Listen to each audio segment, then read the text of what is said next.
नमः सर्वेभ्यः। अमरकोशकक्षार्थं स्वागतम्। प्रतिभा भगिनी म्यूट् मध्ये भवन्ति वा? श्रूयते महोदय। म्यूट् मध्ये गच्छन्ति वा? तत्र बहु इंटर्फेरेन्स् अस्ति। धन्यवादाः। कक्षायाः प्रारम्भं कुर्मः। यस्य ज्ञानदजा सिन्धोरगाधस्यानघा गुणाः सेव्यतामक्षयो धीराः श्रियै चामृताय च। अथ नाट्यवर्गः। लास्य भगिनी अनुवदति वा?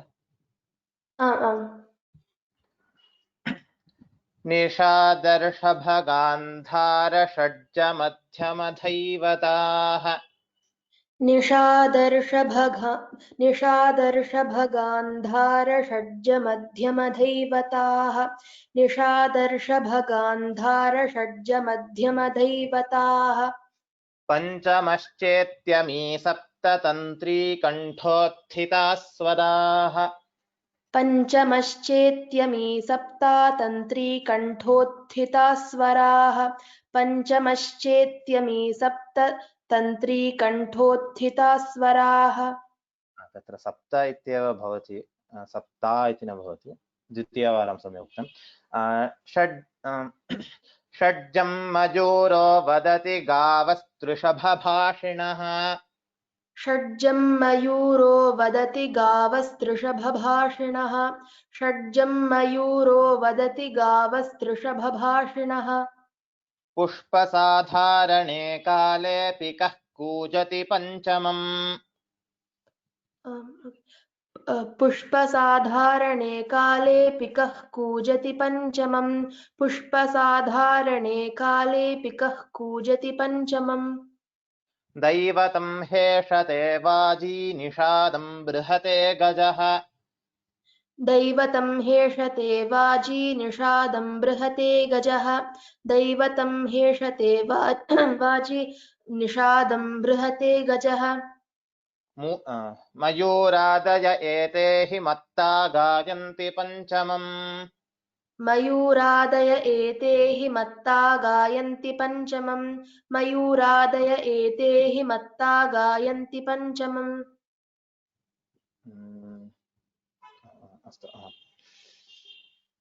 काकलीतु कले सूक्ष्मे ध्वनौ तु मधुरा स्फुटे काकलीतु कले सूक्ष्मे ध्वनौ तु मधुरा स्फुटे काकलीतु कले सूक्ष्मे ध्वनौ तु मधुरा स्फुटे।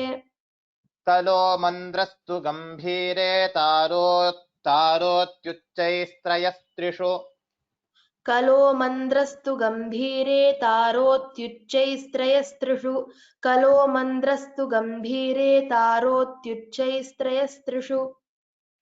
नृणामुरसि मध्यस्थो द्वाविंशतिविधो ध्वनिः नृणामुरसि मध्यस्थो द्वाविंशतिविधो ध्वनिः नृणामुरसि मध्यस्थो द्वाविंशतिविधो ध्वनिः। समन्द्रः कण्ठमध्यस्थस्तारः शिरसि गीयते समन्द्रः कण्ठमध्यस्थस्तारः शिरसि गीयते समन्द्रः कण्ठमध्यस्थस्तारः शिरसि गीयते। समन्वितलयस्त्वेकतालो वीणा तु वल्लकी समन्वितलयस्त्वेकतालो वीणा तु वल्लकी समन्वितलयस्त्वेकतालो वीणा तु वल्लकी। विपञ्चीसा तु तन्त्रेभिः सप्तभिः परिवादिनी विपञ्चीसा तु तन्त्रीभिः सप्तभिः परिवादिनी विपञ्चीसा तु तन्त्रीभिः सप्तभिः परिवादिनी। ततं वीणादिकं वाद्यमानद्धं मुरजादिकम् ततं वीणादिकं वाद्यमानद्धं मुरजादिकं ततं वीणादिकं वाद्यमानद्धं मुरजादिकम्। वंशादिकं तु सुशिरं कांस्यतालादिकं घनम् वंशादिकं तु सुशिरं कांस्यतालादिकं घनम् वंशादिकं तु सुशिरं कांस्यतालादिकं घनम्। चतुर्विधमिदं वाद्यं वादित्रातोद्यनामकम् चतुर्विधमिदं वाद्यं वादित्रातोद्यनामकम् चतुर्विधमिदं वाद्यं वादित्रातोद्यनामकम्। धन्यवादाः। इतः परं प्रतिभा भगिनी वदति वा? अस्तु महोदय। मृदङ्गामुरजाभेदास्त्वङ्क्यालिङ्ग्योर्ध्वकास्त्रयः मृदङ्गामुरजाभेदास्त्वङ्क्यालिङ्ग्योर्ध्वकास्त्रयः मृदङ्गामुरजाभेदास्त्वङ्क्यालिङ्ग्योर्ध्वकास्त्रयः स्याद्यशः पटहो ढक्का भेरी स्त्रीदुन्दुभिः पुमान् स्याद्यशः पटहो ढक्का भेरी स्त्रीदुन्दुभिः पुमान् स्याद्यशः पटहो ढक्का भेरी स्त्रीदुन्दुभिः पुमान् आनकः पटहो स्त्री स्यात् कोणो वीणादिवादनम् आनकः पटहो स्त्री स्यात् कोणो वीणादिवादनम् आनकः पटहो स्त्री स्यात् कोणो वीणादिवादनम् वीणादण्डः प्रवालः स्यात् ककुभस्तु प्रसेवकः वीणादण्डः प्रवालः स्यात् ककुभस्तु प्रसेवकः वीणादण्डः प्रवालः स्यात् ककुभस्तु प्रसेवकः कोलम्बकस्तु कायोस्या उपनाहो निबन्धनम् कोलम्बकस्तु कायोऽस्या उपनाहो निबन्धनम् कोलम्बकस्तु कायोऽस्या उपनाहो निबन्धनम्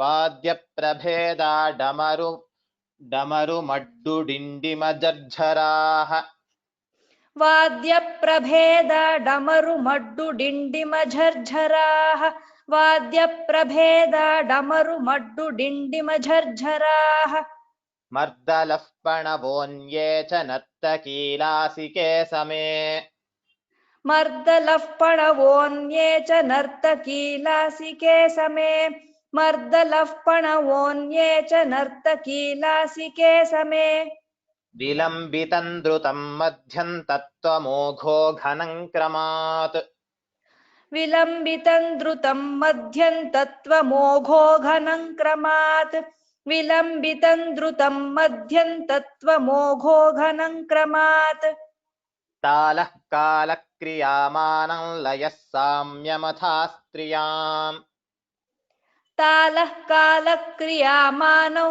लयः साम्यमथा स्त्रियाम् तालः कालक्रियामानौ लयः साम्यमथा स्त्रियाम् तत्र क्रियामानल्लयः ल तत्र वा इति तत्र श्रूयते तालः कालक्रियामानल्लयः साम्यमथा स्त्रियाम् तालः कालक्रियामानल्लयः साम्यमथा स्त्रियाम् तालः कालक्रियामानल्लयः साम्यमथा स्त्रियाम् तत्र कोऽपि तत्र पृच्छति तत्र निषादर्शगान्धार षड्जमध्यमधैवताः इति नास्ति धैवतम् इति अस्ति इति महोदयेन धैवतम् इति पाठितं वा?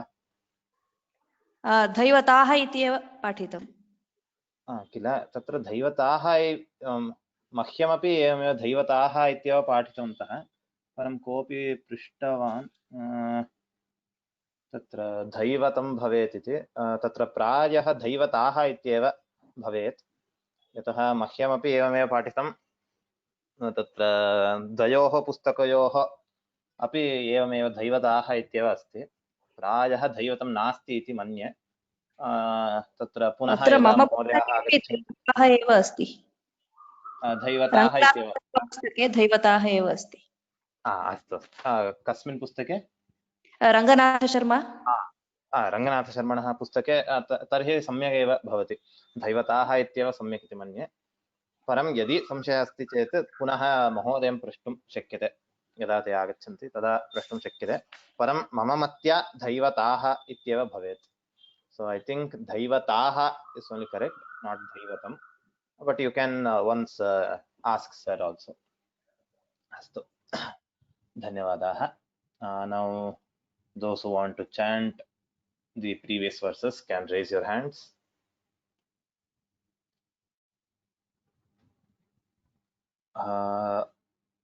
Ananta Krishna KS.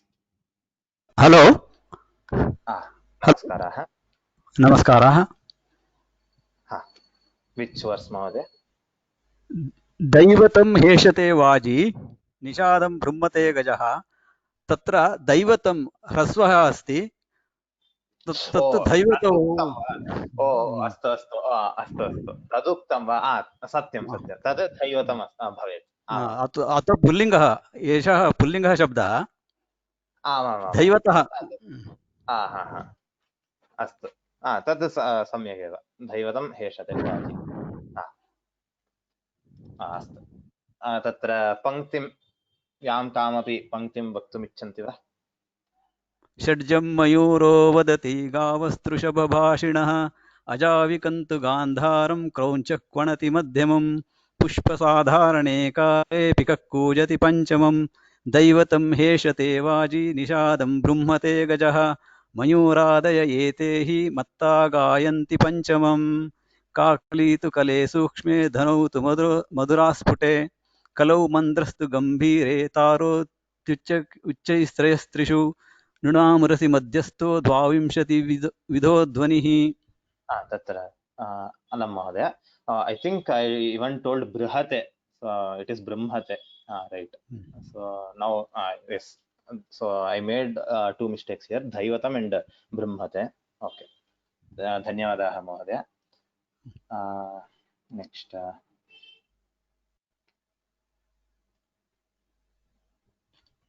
Venu Kusuri. महोदय शब्दादि वर्ग तत्र पूर्णं वा अस्तु ब्राह्मी तु भारती भाषा गीर्वाग्वाणी सरस्वती व्याहार उक्तिर्लपितं भाषितं वचनं वचः अपभ्रंशो अपशब्दस्यास्त्रे शब्दस्तु वाचकः तिङ् सुबन्धं च यो वाक्यं क्रिया वा कारकान्विता पुनः वक्तुं शक्यते वा महोदय तिङ्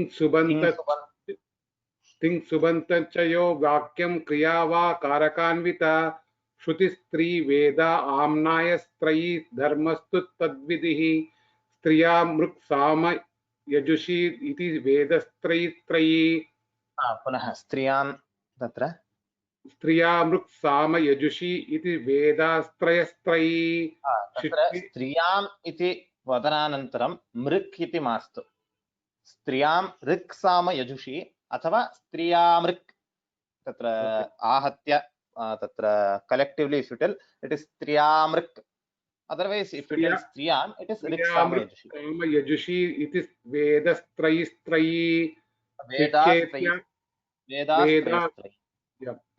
स्त्रियामृक् साम यजुषी इति वेदास्त्रयस्त्रयी शिक्षेत्यादि श्रुतेरंग मोंकार प्रणवौ समौ इतिहास पुरावृत्त मुदात्ताद्यास्त्रयस्वराः अन्वीक्षिकी दंडनीति तर्क विद्यार्थशास्त्रयोः आन्वीक्षिकी दंडनीति तर्क विद्यार्थशास्त्रयोः आख्यायिकोपलब्धार्था पुराणं पंचलक्षणं प्रबंध कल्पना कथा प्रवल्लिका प्रहेलिका स्मृतिस्तु धर्म संहिता समाहृतिस्तु संग्रह समस्यातु समासार्था किं वदन्ति जनश्रुतिः वार्ता प्रवृत्तिर्वृत्तान्त उदान्ता स्यादाह्वय आख्याह्ये वाभिधानं च नामधेयं च नाम च भूति कारण आह्वानं संभूतिर्बहुभिकृता विवादो धन्यवादाः तत्र स्यादथाह्वयः हकारः सम्यक् न श्रुतं तत्र स्यादथाह्वयः पुनश्च आख्याह्वे अभिधानं च तत्रापि हकारः सम्यक् न श्रुतः तत्र ओके तत्र अवधानं दत्त्वा प्रयत्नेन यदि उच्चार्यते चेत् सम्यक् श्रूयते। अस्तु, धन्यवादाः महोदय। धन्यवादः। अग्रिमं चित्रा त्यागराजन् महोदय। हेलो, नमस्ते महोदय। नमस्ते। I just want to recite from Pankti 23. Sorry, I couldn't hear what. Shampa. Mahodaya, I can't hear you. Can you hear me now? Hello. Yes. Yes. Yeah. From which Pankti did you say? This is Digvarga. I didn't hear your question properly. What did you say? Digvarga. I think you heard some Pankti number. 190. 193. Yeah, 193.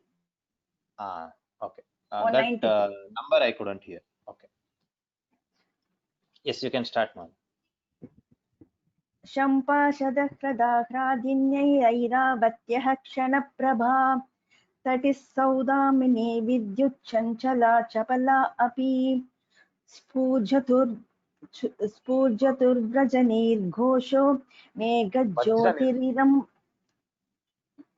महोदय स्फूर्जतुर्वज्रनिर्घोषो. It is not Vajranirghosho. Yeah. स्फूर्जतुर्वज्रनिर्घोषो मेघज्योतिरिदम् इन्द्रायुधं चक्रधनुस्तदेव रुजुरोहितं वर्षं तद्दिगाते वग्रहावसमो धारा सम्पात आसारः शीकराम्बुकणा स्मृताः वर्षोपलस्तु करकामेघ्नेन्हि दुर्दिनम् अन्तर्व्यवदा पुंसि त्वन्तिरपरावणम् अपवारणम् अपिदानति. Let me say it again. Antardhavyavada pumsi tvantirpavaranam. Twantardhi apavaranam.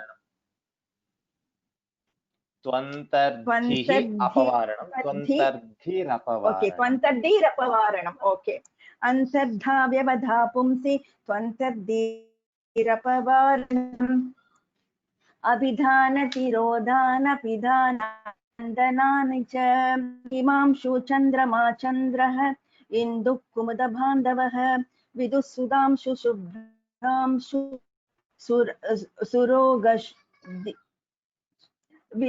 विदुः सुधांशु शुभ्रांशु रोषधीशो निशापतिः अब्जो जैवात्रिकः सोमो ग्लौर्मृगाङ्ककलानिधिः द्विजराजशशधरो नखेशः क्षपाकरः कलातु षोडशो भागो द्विजशशधरो नक्षत्रेशः क्षपाकरः नक्षत्रेशः क्षपाकरः. Okay. कलातु षोडशो भागो bimbo. Okay. Bimbo Srimandalam Trisu. I'll continue or shall I continue? We'll stop there, Mother. Yeah, we'll stop with it. Okay. Thank you so much. Dhanyawadaha. Varun Nanduri. Varun Nanduri. Namaskaraha Mahodaya. Namaskaraha. You want to tell Digvarga Stanitam Garjitam. You want to tell which? Stanitam Garjitam. Okay, you can start. Stanitam Garjitam Meghanirghoshe Rasitadija Shampashatah Hradahradinyairabatyah Kshaprabha Tadit Saudamini Vidyuchanjala Chapala Api Spurjathurvajranirghosho Meghajyoti इन्द्रायुधं शक्रधनुस्तदेव ऋजुरोहितं वृष्टिवर्षं तद्विघाते वग्रहौ समौ धारा सम्पात आसारशीकरोऽम्बुकणा स्मृताः वर्षोपलस्तु करकामेघच्छन्नेन्हि दुर्दिनम् अन्तर्धाव्यवधापुंसि वर्षोपलस्तु पुनः वर्षोपलस्तु वर्षोपलस्तु करकामेघच्छन्नेन्हि दुर्दिनम् अन्तर्धाव्यवधापुंसि त्वन्तर्धिरपवारणम् अपिधानतिरोद्धानपिधानाच्छादनानि च हिमांशुश्चन्द्रमाश्चन्द्र इन्दुः कुमुदबान्धवः विधुः सुधांशुः शुभ्रांशुः ओषधीषु निशापतिः अब्जो जैवातृकः सोमो ग्लोर्मृगाङ्कः कलानिधिः द्विजराजशशधरो नक्षत्रेशः क्षपाकरः कलातु षोडशो भागो bimbo स्त्रीमण्डलं त्रिषु भित्तं शकलखण्डे वा पुंस्यर्धोर्धं समेंशके चन्द्रिका कौमुदी ज्योत्स्ना प्रसादस्तु प्रसन्नता कलङ्काङ्कौ लाञ्छनं च चिह्नं लक्ष्मजलक्षणं सुषुमा परमा शोभा शोभाकान्तिर्दितिश्छविः अवश्यायस्तु निहारस्तुषारस्तु हिनं हिमं प्रालेयं मिहिका चाथ हिमानी हिमसंहतिः। धन्यवादः महोदय धन्यवादः। नेक्स्ट कृष्णनेमणि। नमस्कारः महोदय, अहं ऋग्वर्गः 23 उत्तर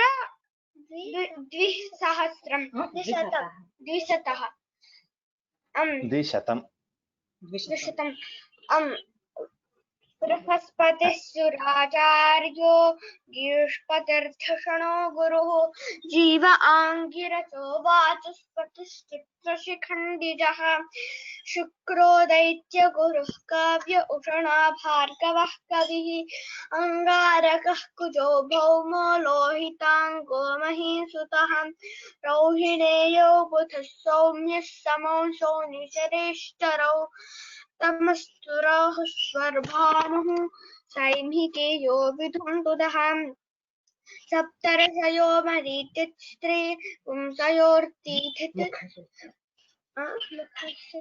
मुखाश्चित्रशिखण्डिजः शिखण्डिनः राशीनामुदयो लग्नं ते तु मेषवृषादयः शूरसूर्यार्यमादित्य द्वादशात्मदिवाकराः भास्कराः स्करवृद्धना प्रभाकरविभाकराः भास्पद्विवत्स सप्ताश्व हरितश्वोष्णरश्मयः विकर्तनार्कमार्ताण्डभिरारुणभूषणः द्युमणिस्तरनिर्मितश्चित्रभारविरोचनः विभावसग्रहपतिस्त्वषां पतिरहर्पतिः भानुः करोमति भानुर्हंसः सहस्रांशुस्तपनः रविः पद्माक्षस्तेन साम्राशिष्ठायानाथस्तमिस्रः। पुनः वदति वा? पद्माक्षस्तेज साम्राशिष्ठायानाथस्तमिस्रः। कर्मसाक्षी जगच्चक्षुर्लोकबन्धुस्त्रयी तनुः प्रद्योतनोदिनमणिः खद्योतो लोकबान्धवः इनो भगो धामनिधिष्ठांशुमाल्याब्जिनीपतिः पाठरः पिङ्गळो दण्डश्चण्डांशो। अलम् अत्र स्थापयामः। तत्र अत्र सूरसूर्याद्यमादित्यद्वादशात्मा दिवाकराः एकश्वासेन वक्तव्यम्. So you need to tell with a single breath. So practice it later on after maybe Vikartanarkamartanda. From there you told in a single breath. So here in between you took a gap. So here there is no gap in between. Sura Suryadyamaaditya Dvadashatma Divakaraha. Okay. Before starting the Pankti itself, take a long breath and start the Pankti. For example, Sura Suryadyamaaditya Dvadashatma Divakaraha Bhaskaraha Skarabradhna Prabhakara Vibhakaraha Bhaswad Vivaswat Saptashva Hridashoshna Rashmayaha. Like this, you can take long breath before starting the Pankti only. Okay. What is your name? द्वे महोदय नारायणः श्रीकृतिः Oh, अस्तु अस्तु. What is your age? Srikriti's age is I think 7. No. And Narayana's age is 5.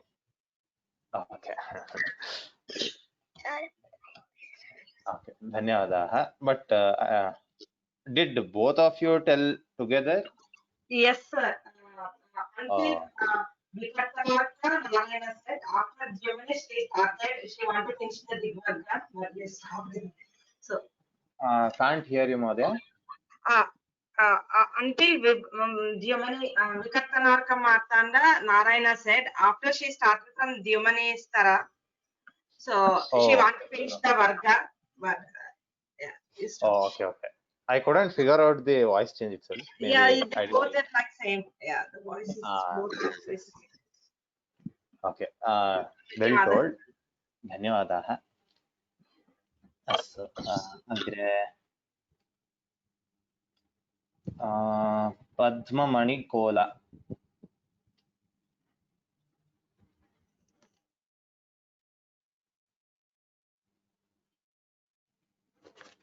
Unmuted you. You are on self mute. Padmamani.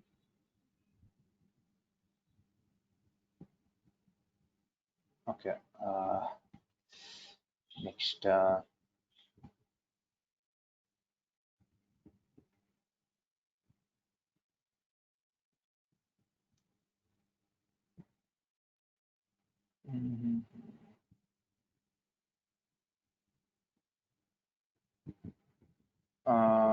दक्षा बुल्लिकण्ठी. नमस्कारः महोदय. नमस्कारः. श्रूयते वा? श्रूयते श्रूयते. I want to say Digvargah. I mean Vyomvargah. Okay. हाँ. अतः व्योमवर्गः द्यौदिवौ द्वे स्त्रियामभ्रं व्योमपुष्करमम्बरं नभोऽन्तरिक्षं गगनम् अनन्तं सुरवर्त्मखं वियद्विष्णुपदं वातु पुंस्याकाशविहायसि विहायसोऽपि न कोऽपि दुरपि स्यात् तदव्ययम् तारापथोऽन्तरिक्षं च मेघाध्वा च महाबिलं विहायाश्च कुने पुंसि गगने पुंनपुंसकम् इति Can you tell again? तारापथोऽन्तरिक्षं जगे मेघाध्वा च महाबिलं विहायाश्च कुने पुंसि गगने पुंनपुंसकम् इति व्योमवर्गः. अथ दिग्वर्गः दिशस्तु ककुभः काष्ठा आशाश्च हरितश्च ताः प्राच्यवाची प्रतीच्यस्ताः पूर्वदक्षिणपश्चिमाः उत्तरादिगुदीची स्यात् दिश्यन्तु त्रिषु दिग्भवे अवाग्भवम् अवाचीनम् उदीचीनमुदग्भवम् प्रत्यग्भवम् प्रतीचीनम् प्राचीनम् प्राग्भवम् त्रिषु इन्द्रो वह्निः पतिः नैऋतो वरुणो मरुत् कुबेर ईशः पतयः पूर्वादीनां दिशां क्रमात् रविः शुक्रो महीसूनुः सर्भानुर्भानुजो विधुः बुधो बृहस्पतिश्चेति दिशां चैव तथा ग्रहाः अत्र स्थापयामः. अत्र इन्द्रो वह्निः पितृपतिः नैऋतो. It is not just नैऋतः, नैऋतः. So ra with that r is there. So नैऋतः. Okay. इन्द्रो वह्निः पितृपतिः नैऋतो वरुणो मरुत्. नैऋतो. इन्द्रो वह्निः पितृपतिः नैऋतो वरुणो मरुत्. Okay. You need to practice a little bit, so you'll get it properly. Nairuto. Okay. And धन्यवादाः. All were fine. Here, can you tell Dishastu Kakubah Kashta once again? दिशस्तु ककुभः काष्ठा आशाश्च हरितश्च ताः. Okay. धन्यवादाः. धन्यवादः. Okay. We are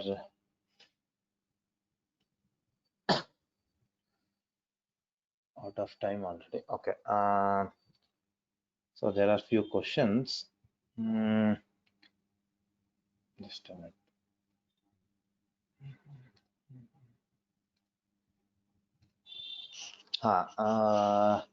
So for glauhu, I don't think